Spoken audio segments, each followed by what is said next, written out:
खरंच इथे आली आहेस की मला परत भास होतोय? नाही नाही नाही, भासच असणार. ए मला ना तुमच्या दोघांची काही बोलायचं नाही, तुम्ही जा बाबा इकडनं.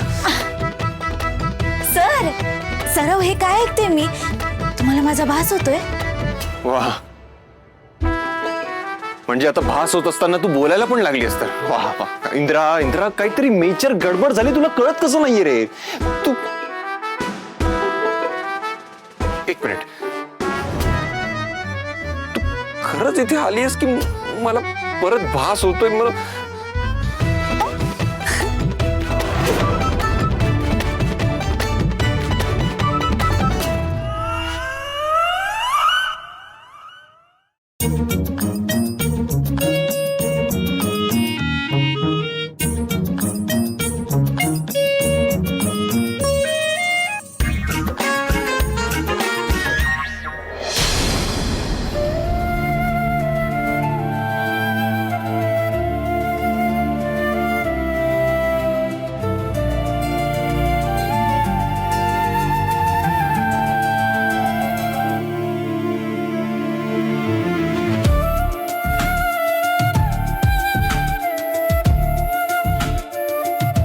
सर, हे जे घडतंय तो सुद्धा भास वाटतोय का तुम्हाला?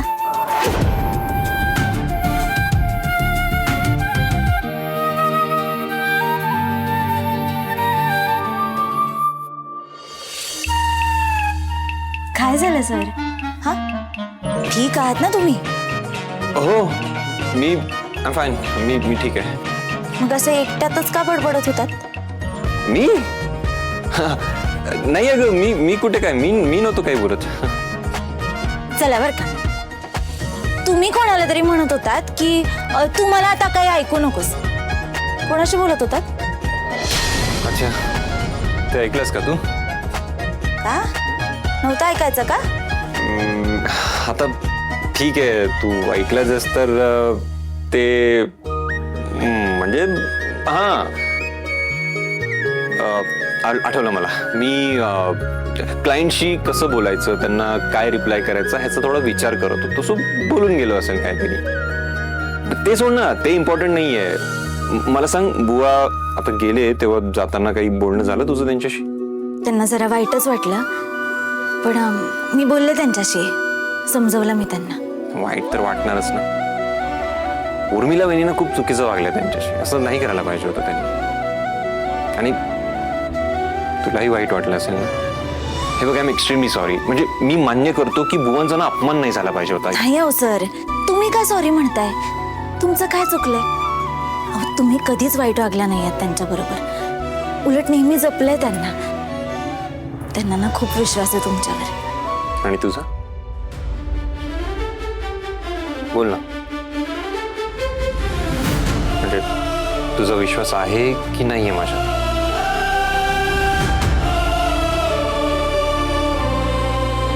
आता असं वाटतंय की विश्वास ठेवायला हरकत नाही. अरे बापरे, म्हणजे कम्प्लीट ट्रस्ट नाहीये. मग मी खोटं बोललो हे कसं सांगणार राणीला?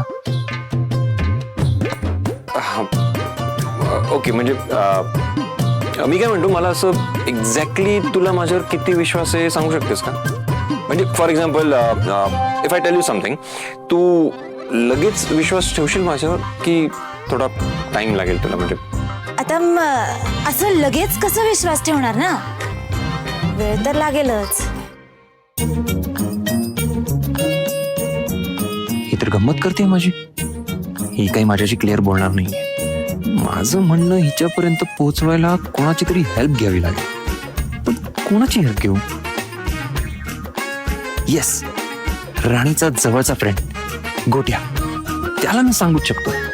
गोट्याला जाऊन भेटायला हवं. राणी, मी आलो लगेच. हा, अहो, आता कुठे चाललात? अगं मला एक काम आठवलंय, मी लगेच येतो. हा सर,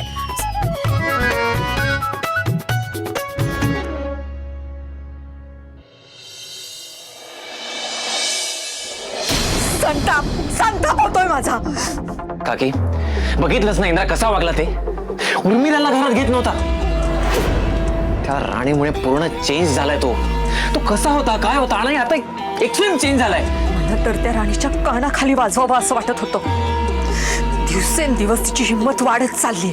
माझा हाताला तिनं.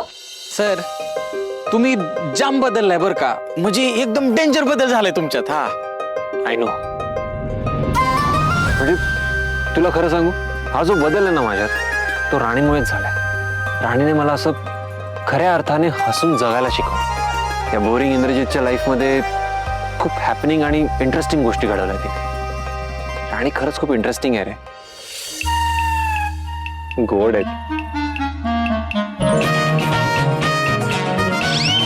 तू का असतोय आणि अहो सर, ते तुम्ही आमच्या राणीबद्दल एवढं मन भरून बोलताय ना, थांबायचं नावच घ्याय ना. आमच्या राणीनं तुमच्यावर एवढी काय जादू केली? जादू? जादू नाही, चेटूक केलंय चेटूक तिने इंदिरा भाऊजींवर. इंदिरा भाऊजी एवढे बदलणं शक्यच नाहीये. मला तर वाटतं इंदिरा भाऊजींऐवजी कोणीतरी दुसराच माणूस तिने आपल्या समोर आणून उभा केलाय की काय. राणी आपल्या वाटेतला काटा आहे, काटा. असा काटा आहे जो रोज नव्या जखमा देतो, रोज मनात खुपतोय. आई अहो, आता काट्याने काटा काढण्याची व्यवस्था करा, नाहीतर आपलं काही खरं नाहीये. ती हे घर डोक्यावर घेऊन नाचण्याआधी आहे ना, तिचा काहीतरी बंदोबस्त करा.